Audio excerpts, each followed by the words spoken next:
Bueno, entonces retomamos donde quedamos ayer y vamos a hablar de la cláusula penal.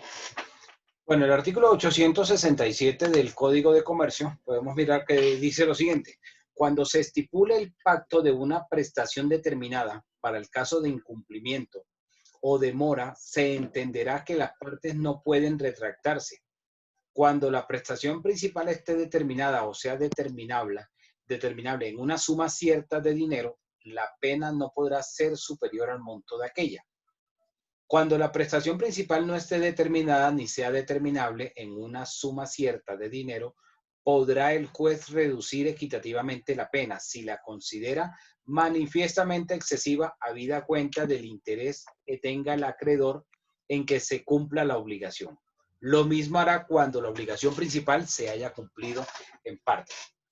Entonces, aquí hay dos situaciones para tener presente. La cláusula penal, a diferencia de las arras, la cláusula penal es una sanción por el incumplimiento del contrato o por la mora, el retardo del cumplimiento de las obligaciones. Mientras que las arras son una garantía del, digamos, de cumplimiento del contrato, de que el contrato se va a cumplir. Entonces, dentro de la cláusula penal, si ustedes notan, pues el legislador lo que establece es que puede establecerse en una prestación o en una suma de dinero. En la práctica, o sea, la costumbre es establecer una suma de dinero. Dentro del contrato puede quedar redactado como una suma determinada o puede establecerse un porcentaje del valor del contrato. Dentro de, digamos, la costumbre mercantil, la cláusula penal oscila entre el 10 y el 30%. O sea, son las partes las que van a determinar si quieren establecer un 10%, un 20%, un 30%. Esa es la costumbre mercantil.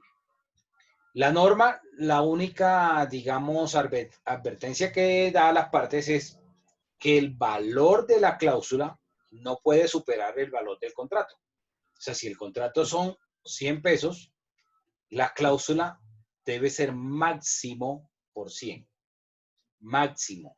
Ahora, como lo acabo de mencionar, la costumbre es que oscila entre el 10 y el 30. Entonces, si el valor del contrato son 100, las partes normalmente van a establecer como una cláusula 10, 20 o 30. Así es como ha venido funcionando la cláusula penal según la costumbre mercantil. ¿Alguna pregunta sobre la cláusula penal? Una pregunta. Dime. Para este caso, en este artículo 867 lo que veo es que dice que no puede retractarse. O sea, si está la cláusula penal, definitivamente yo no me puedo retractar. Pero sería el único problema para no retractarme. Si no existiera la cláusula, entonces puedo retractarme sin problema alguno. No necesariamente. La diferencia está en cuando la parte acude ante el juez, tendría dos alternativas. Una alternativa dentro de la demanda, en ambos casos va a ser un proceso verbal declarativo. Una posibilidad del demandante en el proceso podría ser solicitarle al juez que se declare la resolución del contrato y que esa declaración de resolución del contrato sea por el incumplimiento. Como consecuencia de eso, de ese incumplimiento, o sea, se devuelven las cosas al estado anterior y hay lugar a establecer el pago de esa suma acordada como sanción, como cláusula penal. Pero la otra posibilidad que puede tomar ese mismo demandante es todo lo contrario, decirle al juez: oiga, señor juez, declare el incumplimiento de la otra parte y ordene que se cumpla el contrato. Ahora, si se declara el incumplimiento, que hubo un incumplimiento, se hace exigible la cláusula penal. Entonces, aquí la diferencia sería que buscaría que el juez hiciera que se cumpliera el contrato, ordenara el cumplimiento de lo pactado. Pero eso está a elección del demandante. La mayoría de las veces, normalmente, ¿qué es lo que le interesa al demandante? Que declare la resolución del contrato, declare el incumplimiento, se imponga la cláusula penal y las cosas se devuelvan al estado anterior. Esa es la que normalmente ocurre, pero tendría las dos posibilidades. Eso lo decide, es a elección del demandante, que sería la parte cumplida, quien cumplió dentro del contrato. ¿Alguna otra pregunta? Ok, doctor, muy claro.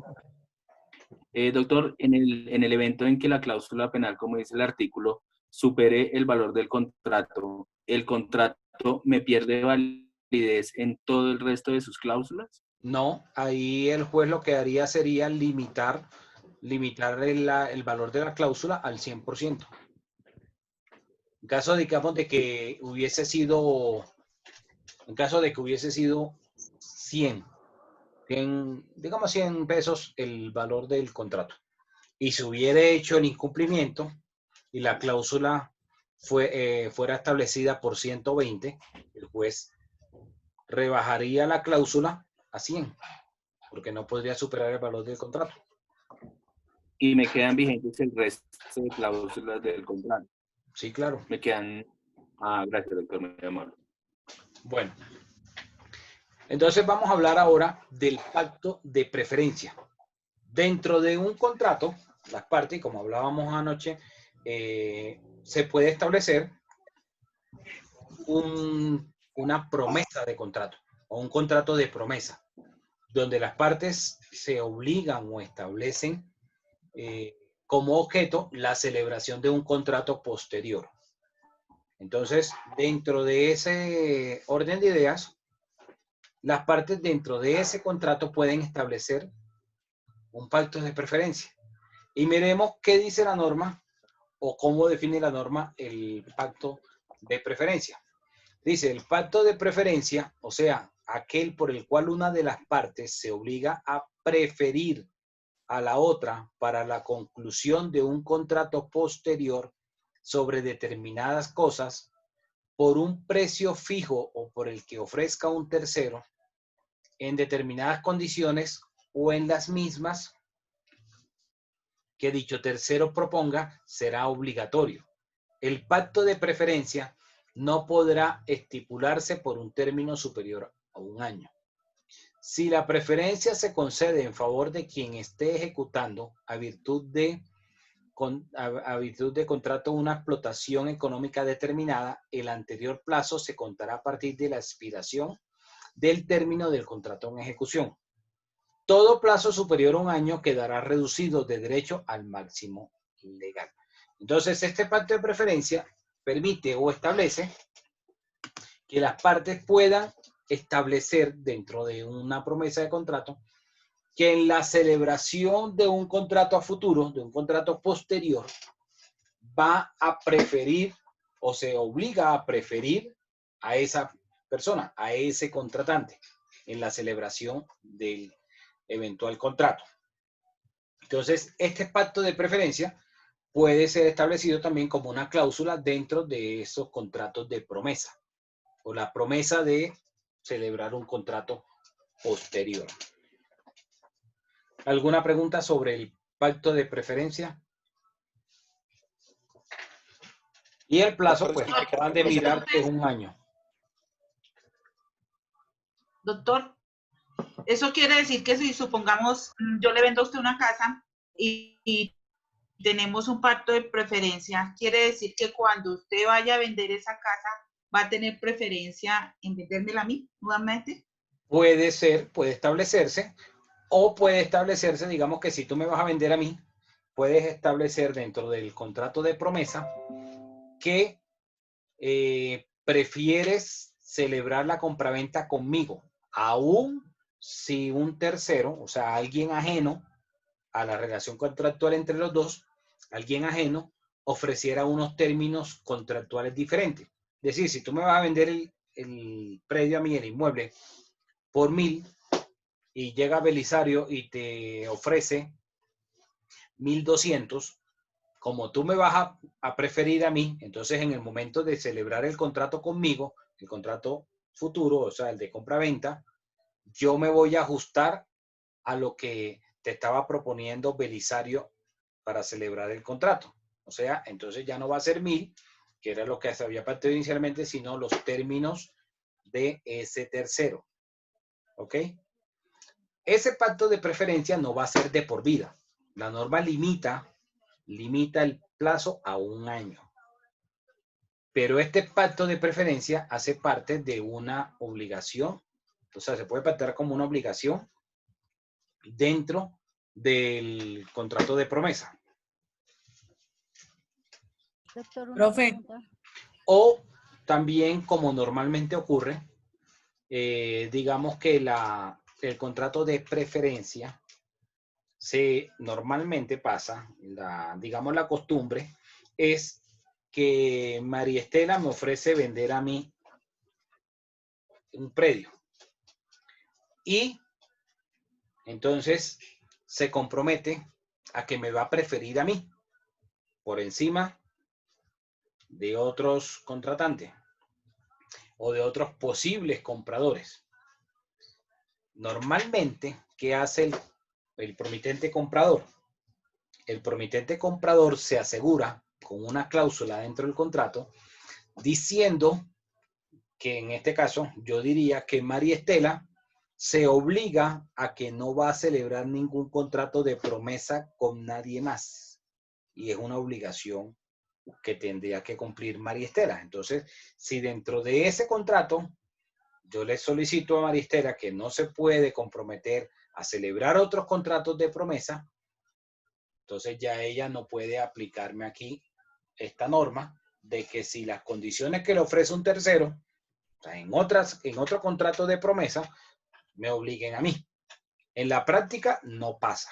¿Por qué? Porque el promitente comprador normalmente va a establecer como condición de que el promitente vendedor no va a ofrecer más la celebración del contrato de compraventa. O sea que María Estela celebró conmigo la promesa y no puede celebrar otra promesa con alguien diferente. Entonces ya ahí se cierra el margen. ¿Ok? Dime, Doctor, Luz una Dari. Profe, una pregunta. Profe, ¿qué le iba a decir? ¿Esto tiene parecido con el pacto de retroventa?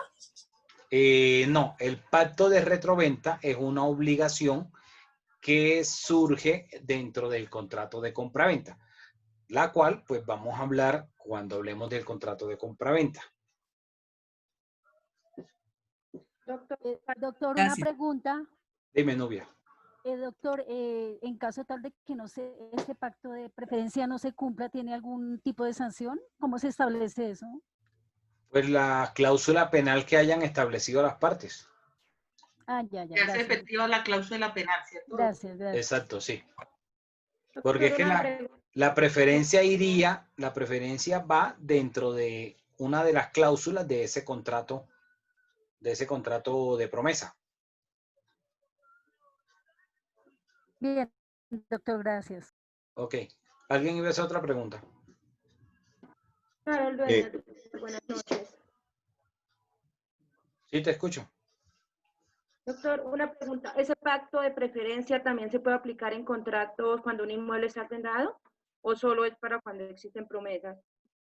El pacto de preferencia aquí, la norma, el Código de Comercio lo establece solo para los contratos de promesa. O sea, cuando se está prometiendo que el objeto de un contrato, se está prometiendo la celebración de otro contrato, de un contrato posterior. Entonces, dentro del contrato de arriendo no aplicaría, porque en el contrato de arriendo se entrega el inmueble y ya se ejecutó el contrato. Gracias, doctor. ¿Alguna otra duda? Doctor, pero por ejemplo, en las escrituras de venta también se ve el pacto de preferencia. ya no en el contrato, sino digamos ya en la escritura de venta, también se ve el pacto de preferencia, ¿sí? Pero es que la preferencia se utiliza dentro del contrato de promesa. O sea, el contrato de promesa, de pronto para que haya claridad, el contrato de promesa es un contrato como tal. O sea, realmente esa no es la venta, que es lo que normalmente la gente entiende, que la promesa es la venta. Esa no es la venta. Ahí se está prometiendo celebrar un contrato posterior. ¿Cuál es el contrato posterior? La compraventa. ¿Cuál es la diferencia? Que la compraventa es un contrato solemne, que la norma exige unas formalidades, que debe ser mediante escritura pública. Entonces, si se hace la promesa, digamos, las formalidades las establece el artículo 89 de la ley 153 de 1887. Y son que conste por escrito, que se establezca un plazo o condición para la celebración de la venta, de la escritura por venta, que se establezca la hora y la notaría donde se va a realizar el trámite. Esos son los requisitos que establece la norma. ¿Sí? El Código Civil establece esos requisitos para la celebración de la promesa. Pero la promesa como tal es un verdadero contrato. ¿Cuál es el objeto dentro de un contrato de promesa? El objeto es la celebración posterior de la compraventa. No es que esa sea la compraventa, porque la compraventa es cuando se hace la escritura pública. Ese sí es el contrato de compraventa. La diferencia es que el contrato de promesa no requiere solemnidades de elevarlo a escritura pública, ni siquiera exige tampoco que se haga la autenticación, por ejemplo. No lo exige la norma. Mientras que en el contrato de compraventa la norma sí exige que debe, para que pueda operar la tradición, debe celebrarse el contrato y ese contrato de compraventa protocolizarse a través de una escritura pública. Si no se hace la escritura pública, no se realizó la compraventa. Son diferentes.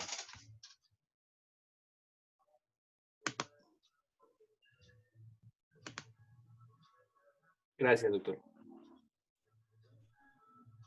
Doctor, ahí en ese caso que no se realizó la compraventa, tiene que ser por un caso fortuito, que se muera la persona o lo que sea.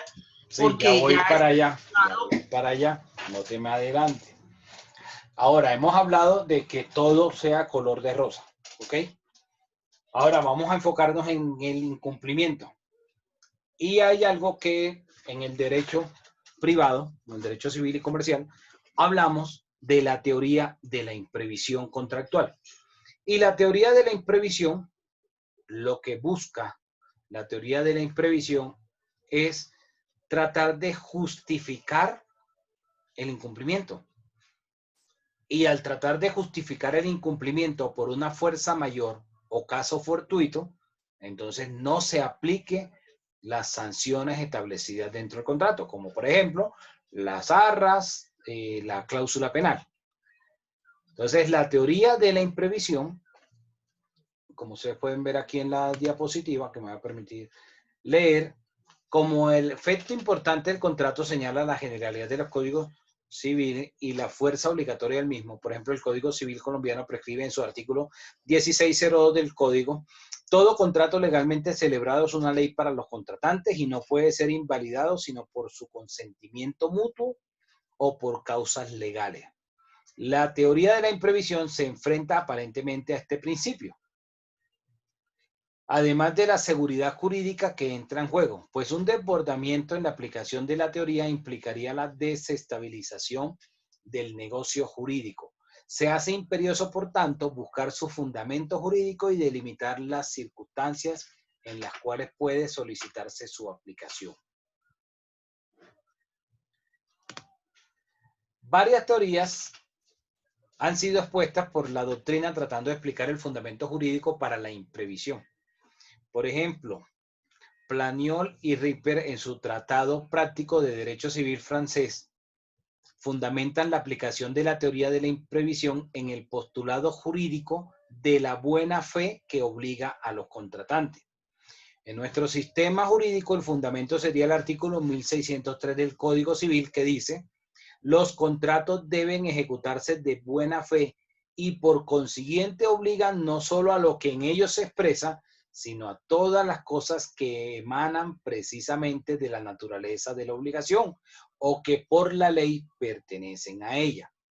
Señalan los tratadistas que si la buena fe obliga a no engañar al otro contratante, también obliga a no enriquecerse a su costa, cuando las circunstancias imprevistas hagan que el contrato resulte totalmente distinto del que las partes se habían propuesto.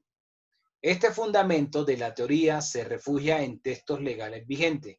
Incluso algunos se complementan con los textos que indican cómo interpretar los contratos, estando más con la verdadera intención de los contratantes que con el tenor literal de las palabras. Pues se entiende que las partes contratan suponiendo que han de mantenerse las condiciones previstas al momento del contrato o al proyectado para su ejecución. Algunos autores fundamentan la imprevisión en la teoría del abuso del derecho. Consideran que si el contratante acreedor exige el estricto cumplimiento de su derecho sin considerar las circunstancias extraordinarias ocurridas con posterioridad a la celebración del contrato, las cuales rompen su equilibrio prestacional, estará abusando del mismo. Entonces aquí hay, digamos, como una situación que se presenta y, digamos, si lo pusiéramos en una balanza, está primero las cláusulas que las partes establecieron en el contrato. Y como lo menciona el 1602, el contrato es ley para las partes, ¿cierto? Entonces, si una de las dos partes no pudo cumplir las obligaciones, pero no las pudo cumplir no por la voluntad, o sea, no por su propia voluntad, sino por causas externas a su voluntad. Y ahí es donde entonces entra la teoría de la imprevisión, es decir, el incumplimiento se ocasiona y como tal deben cambiarse las cláusulas pactadas inicialmente o los compromisos asumidos inicialmente deben variar, pero en este juego, digamos, o en estas situaciones entran en juego varias cosas. Primero, que esas circunstancias que hacen que cambie lo pactado inicialmente no dependan de la voluntad del contratante. Entonces, si la parte, digamos, que incumplió, puede demostrar que ese incumplimiento no se debió a su voluntad, sino a causas externas, y es donde nosotros hablamos, como los abogados hablamos de la fuerza mayor o el caso fortuito, y ahorita miraremos ambas situaciones. En la fuerza mayor o el caso fortuito, no media la voluntad de la persona. Son causas externas, pero que impactan el desarrollo de lo pactado, de lo contratado, de eso que se obligó. Entonces, cuando suceden estas situaciones y esa parte alega que existe un desequilibrio contractual, es decir, que las condiciones inicialmente pactadas dentro del contrato variaron, se modificaron y que por lo tanto debe reajustarse las cláusulas dentro del contrato, es decir, debe haber un nuevo equilibrio dentro del contrato. La otra parte, si se, digamos, toma la posición de decir, no señor, nosotros pactamos eso y usted cumple o cumple, ¿sí? No me importa cuáles fueron los motivos por los cuales usted no pudo cumplir. Entonces, ese contratante estaría partiendo lo que algunos doctrinantes hablan en su teoría de un abuso del derecho. Porque si bien es cierto, tienen toda la razón para exigir, digamos, el cumplimiento de lo pactado, no pueden desconocer también esas circunstancias extraordinarias. Ahora, voy a poner un ejemplo muy sencillo. Es un hecho notorio, o sea, de conocimiento público, con ocasión de la pandemia del COVID-19, que muchísimas personas han tenido que incumplir con los contratos de arrendamiento. Si miráramos los contratos, un contrato de arrendamiento en particular, fuera de un local comercial, como por ejemplo han debatido mucho en los medios de comunicación sobre la situación para la mayoría de los comerciantes en el país. Entonces, si ustedes miran, los comerciantes, digamos, incumplen con el pago del canon de arrendamiento, pero ese incumplimiento no está ligado a la voluntad de ellos, sino que está o se debe a causas externas, como por ejemplo los decretos expedidos por el gobierno, donde ordenan un aislamiento obligatorio, donde ordenan el cierre de ciertas actividades y se prohíbe el ejercicio, por ejemplo, de la actividad de comercio que realizaba ese arrendatario. Entonces, ¿el arrendatario tiene la culpa de que haya llegado el COVID-19 a la ciudad o al país? No es responsabilidad de ese contratante, de ese arrendatario. El arrendatario no tiene la culpa de esa situación. Pero digamos, ese hecho sobreviniente, esa situación extraordinaria que ocurre, no es por voluntad del contratante. Entonces, ¿qué hace esta situación? Es una teoría de la imprevisión contractual, hace que incumpla en el pago del canon, es decir, de sus obligaciones contractuales, el arrendatario. Entonces, como tal, el arrendatario llama al arrendador y trata pues de que resuelvan directamente el asunto y lleguen a unos acuerdos. Y el arrendador puede tomar dos posiciones, ¿cierto? Una posición, seguir la recomendación que ha dicho el gobierno nacional, vía decreto, donde está prohibido, por norma, realizar procesos de restitución hasta junio 30 del 2020. Eso está en el decreto. Pero como el gobierno puede intervenir en la voluntad de las partes, en la autonomía privada de la voluntad de esos contratantes, les recomienda, les dice, oigan, basados en esta teoría de la imprevisión, los conmino a que ustedes acuerden unos nuevos términos del contrato. Entonces, no significa que el arrendatario no va a pagar.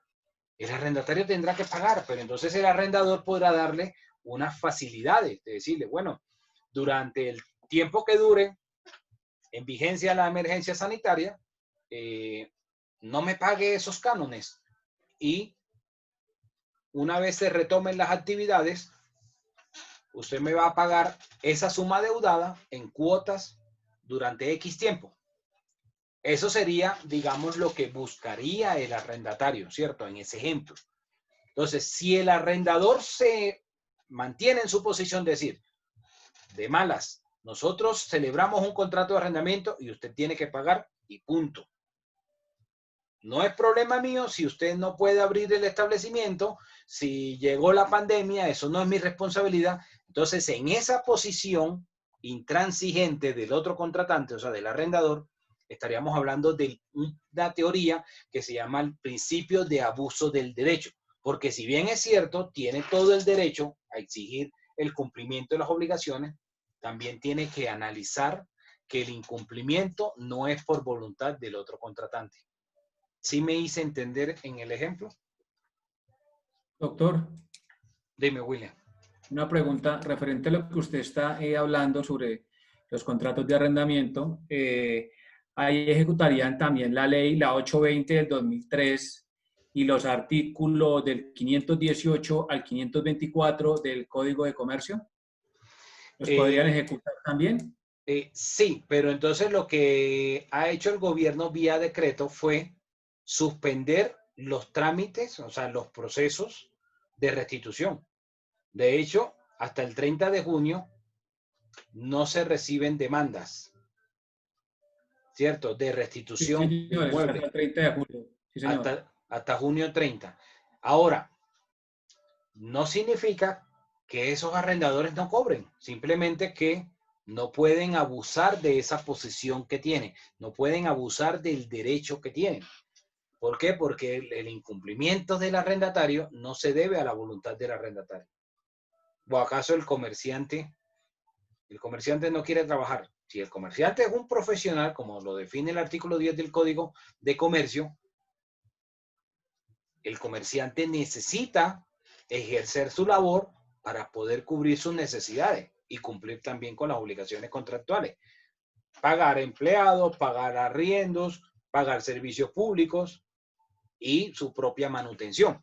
Entonces, ese tipo de situaciones son las que se entienden como la teoría de la imprevisión. Es decir, el arrendatario en este momento de un local comercial está incumpliendo en el pago. Sí, eso es cierto, no se está negando. Pero, ¿cuál es el motivo del incumplimiento? El motivo del incumplimiento es la orden de aislamiento preventivo obligatorio.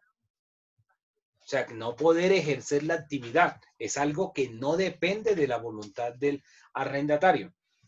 Entonces, en ese tipo de eventos, se está hablando que hay un desequilibrio contractual. En ese tipo de eventos. Entonces, ¿qué es lo que busca en principio esta teoría de la imprevisión? Que cuando surgen ese tipo de situaciones, las partes dentro de ese contrato puedan renegociar las cláusulas. Y que una de las partes que tenga todo el derecho a exigir el cumplimiento, analice si las causas del incumplimiento de la otra parte se deben a la voluntad de él o no. Es lo que analiza en resumen. Porque, ¿qué busca con esta teoría también? ¿Qué se busca con esta teoría? Que uno de los contratantes no abuse y quiera generar un incremento patrimonial, es decir, obtener un beneficio a costillas del perjuicio del otro contratante, perjudicando al otro contratante. Entonces, es buscar un equilibrio para que los contratantes puedan renegociar las condiciones dentro del contrato. Doctor, buenas noches. Dime. Doctor, en el caso de los arriendos, teniendo en cuenta que pues, es un caso fortuito, que entre las partes no lleguen a un acuerdo, en este caso que el arrendatario tenga el deseo de restituir el inmueble a su propietario, pierde validez la cláusula de incumplimiento para la indemnización con canon de arrendamiento. Claro, según el decreto que ha establecido el gobierno nacional, los incumplimientos que se hayan generado dentro de esos contratos con ocasión de la pandemia no serán exigibles, sino solamente el 10% de lo que se haya pactado como cláusula, o la tercera parte, algo así establecieron de la terminación de los contratos. Siempre y cuando sea atribuible a esa situación. Porque otra cosa es que la persona o que el arrendatario haya incumplido mucho antes de que haya, digamos, surgido esta pandemia. Y podríamos hablar que la pandemia no sería un caso fortuito, sería una fuerza mayor. Profesor, Ok, doctor, gracias. profesor, entonces, podemos decir que la teoría está relacionada con la extinción o modificación judicial de las obligaciones de un contrato, ¿cierto? ¿Cómo? Perdón. Podríamos decir que la teoría está relacionada con la extinción o modificación judicial de un contrato.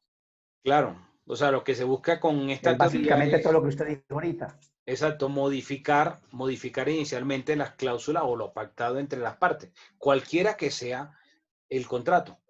Pongo el ejemplo de lo que ha sucedido con los contratos de arrendamiento, pues ya que todos han visto en los medios masivos de comunicación el tema que está pasando especialmente con, digamos, con los comerciantes, con estas personas que no han podido abrir sus establecimientos y que ya van a tener 3 meses de estar cerrados, y pues muchos de ellos, la gran mayoría, yo me atrevería a decir que el 95% por lo menos, está en calidad de arrendatario. O sea, no están en sus propias instalaciones, sino que están pagando arriendo. Entonces, si no trabajan, pues no pueden cumplir los contratos.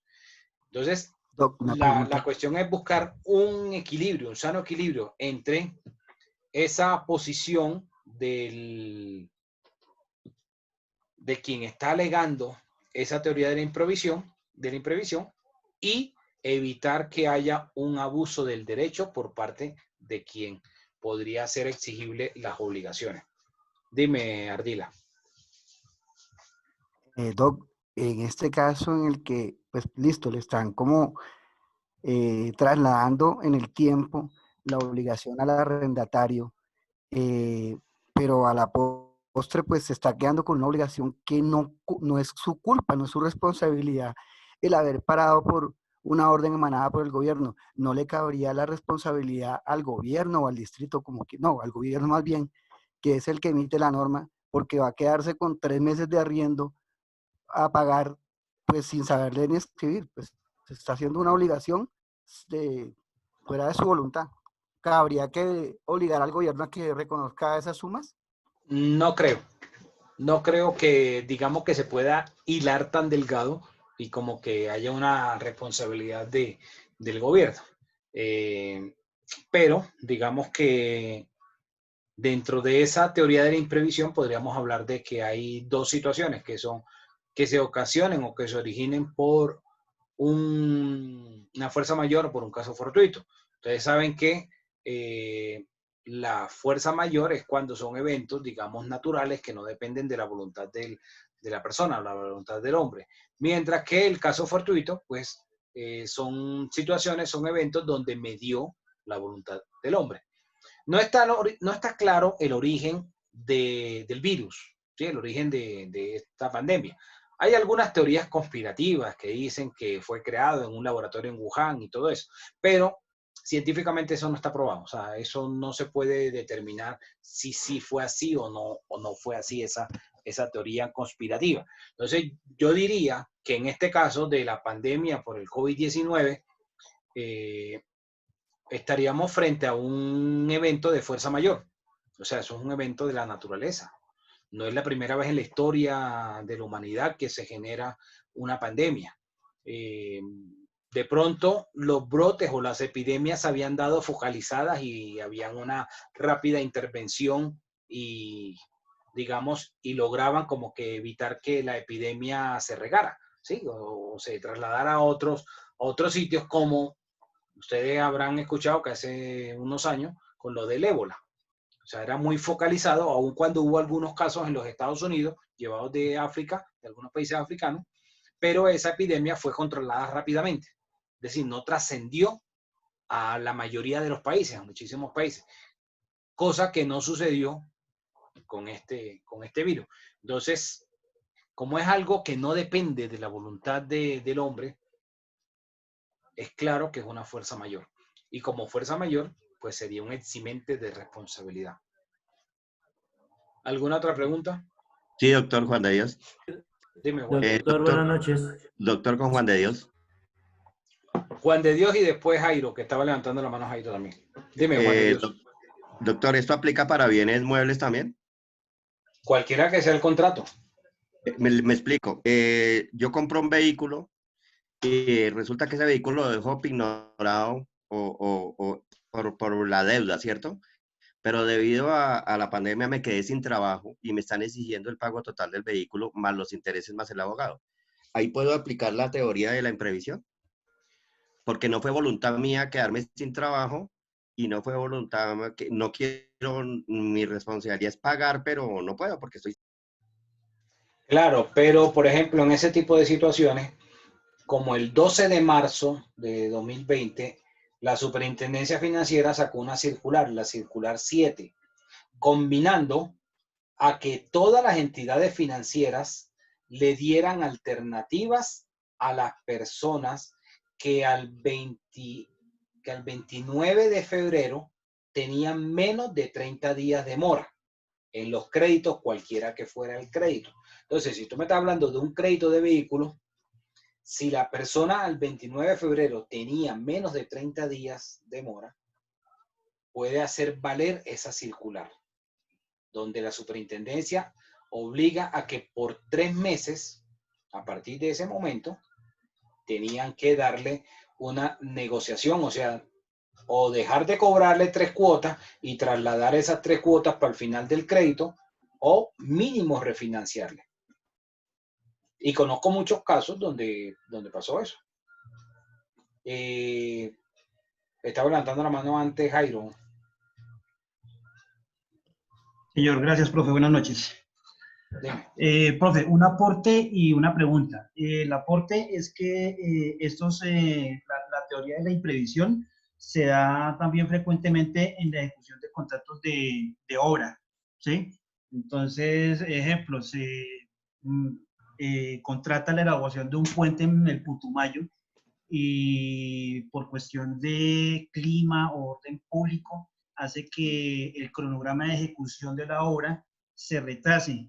Entonces se reúne comité de ejecución de la obra y ahí pues, se establece que sí, efectivamente son demoras aceptables y se modifica el contrato pues a través de otros, sí, que generalmente puede ser la cláusula de duración del contrato y muy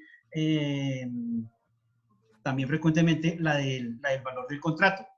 La pregunta, profe, es, usted decía que el principio del abuso del derecho, ¿sí? Sí. Perdón, yo le entendí. Que Sí, la teoría de abuso del derecho, sí. Sí. Esa está en cabeza de la persona no el contratante, sino el contratista, en este caso, ¿sí? En un caso normal, si el contrato está estipulado que sea algún tipo de inconveniente, se va a tribunal de arbitraje. En caso tal de que no esté estipulado eso, ¿por medio de qué proceso judicial se soluciona ese tipo ¿de qué? De inconveniente? Bueno, primero aclaro lo siguiente. El principio o la teoría del abuso del derecho es cuando uno de los contratantes, por ejemplo, el contratante cumplido, es decir, quien ha cumplido con sus obligaciones.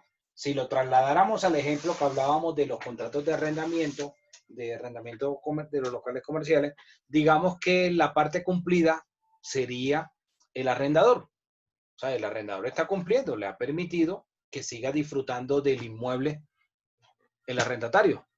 Entonces, en ese orden de ideas, si él considera, yo estoy cumpliendo, es decir, yo no estoy generando el incumplimiento lo está haciendo la otra parte, yo tengo que hacer valer mi derecho.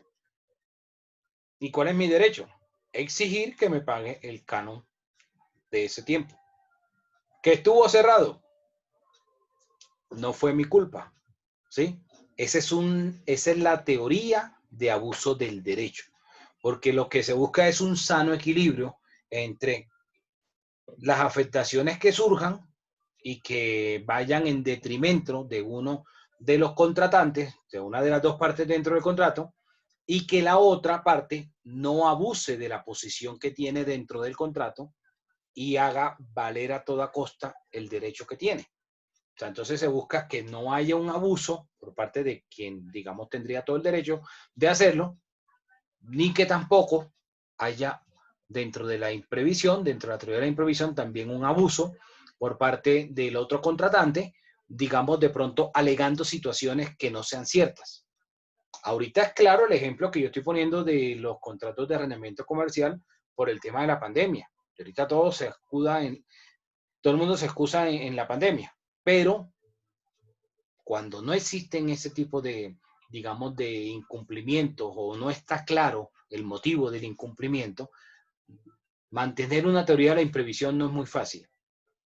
Es decir, va a depender de factores externos, como el ejemplo que colocaba, de una obra de construcción por allá en un sitio donde de pronto hay afectaciones de orden público y entonces el contratista, la plata que le dio la entidad ya no la alcanza, entonces toca renegociar porque digamos que un grupo armado le voló parte de la estructura que había realizado y toca volver a montarla y eso no es responsabilidad de quien está realizando la obra, ¿sí? Como ese tipo de cosas que no dependen de la voluntad de una de las partes. A eso se refiere que no haya un abuso por parte del otro. O sea, debe haber un equilibrio. Julia Edubín estaba levantando la mano.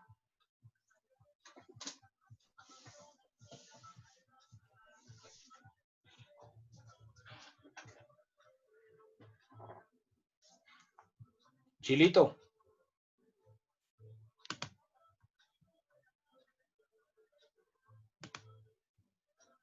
Dime, Ernesto. Doctor, una pregunta, o sea, de lo que estamos hablando, pues sí se presenta mucho más en los casos de comercio, pero pues se puede presentar en cualquier ámbito, por ejemplo, en un contrato de arriendo de un apartamento, puede ser también de un bien mueble, el arrendamiento de un vehículo. En estos casos, cuando pues se ha visto, normalmente en esta época se ve por noticias de que a las personas pues que no están pagando las desalojan. En este aspecto se puede acudir a la teoría de la imprevisión, doctor. Sí, y como decía, ahorita es fácil demostrarlo por el tema de la pandemia. O sea, ahorita es la excepción, pero en la realidad, digamos, en la normalidad, no es fácil demostrar esa teoría. O sea, no es fácil que el incumplido, que la parte que no cumplió, diga, es que yo incumplí, yo no pude realizar tales y tales obligaciones que asumí dentro del contrato por X situación. ¿Sí? Es decir, eso no va a ser fácil probar la teoría de la imprevisión, pero la norma, o sea, la doctrina establece y permite que se plantee esa teoría de la imprevisión. Entonces, si yo planteo una teoría de la imprevisión dentro de un contrato, o sea, debo demostrar que ese incumplimiento que se dio no fue por voluntad de ese contratante. ¿Ok? Profe. Gracias, doctor. O sea que para discernir yo una duda que tengo en una de las preguntas que usted hizo en el foro, pues de todo lo que se ha hablado y lo que yo investigué, yo puse que no se exime de responsabilidad, sino como que trata de buscar como amortiguar esa situación que están pasando, llegar a un acuerdo, a un arreglo más factible para ambas partes, ¿sí? Sí, pero lo que digamos en el fondo, cuando la pregunta en el foro está enfocada a que si hay un eximente, la respuesta es sí. ¿Por qué? Porque dentro de un incumplimiento contractual van a haber unas sanciones por ese incumplimiento. Entonces, cuando se alega esa teoría de la imprevisión común, va a ser una causal de eximir de esa sanción.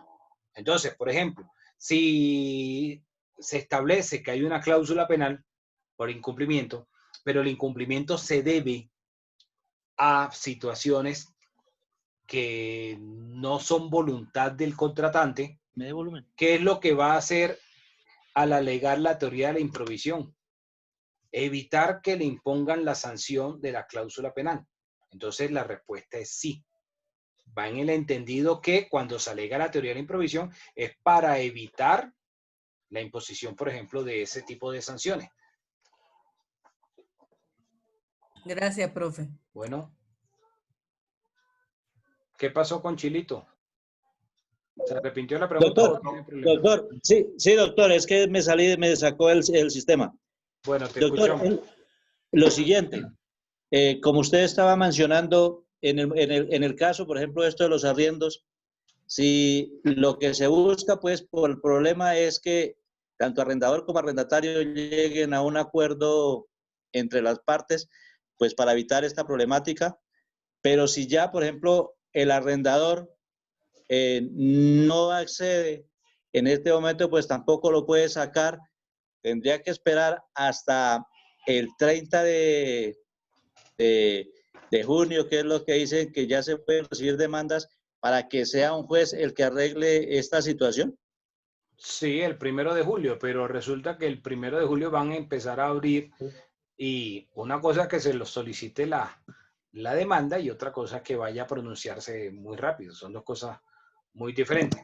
Ahora, desde antes que se generara el aislamiento, por allá como hacia el 16 de marzo quizás, por ejemplo, el Ministerio de Justicia y del Derecho emitió una circular dando unas directrices que los centros de conciliación se hicieran las audiencias de forma virtual, ¿sí? Y que se tratara de que no hubiese, digamos, suspensiones.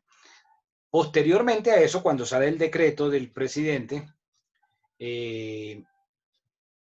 sugieren que se realicen las audiencias de conciliación donde el objeto de la conciliación sea la restitución de un inmueble arrendado, pero haciéndole advertencia a las partes, pues lo que se establece por el decreto presidencial en cuanto a la suspensión de los procesos de restitución.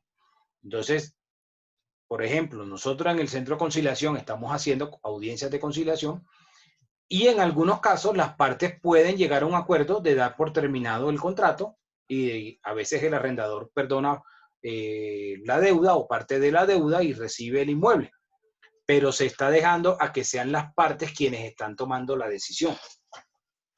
Entonces, lo que, digamos, hemos actuado dentro del marco de esas directrices del Ministerio de Justicia ha sido recomendarle que si la persona ve que una vez superada la emergencia no va a poder retomar los pagos o cumplir, entonces traten de dar por terminado el contrato, para que no se les haga más gravosa la situación.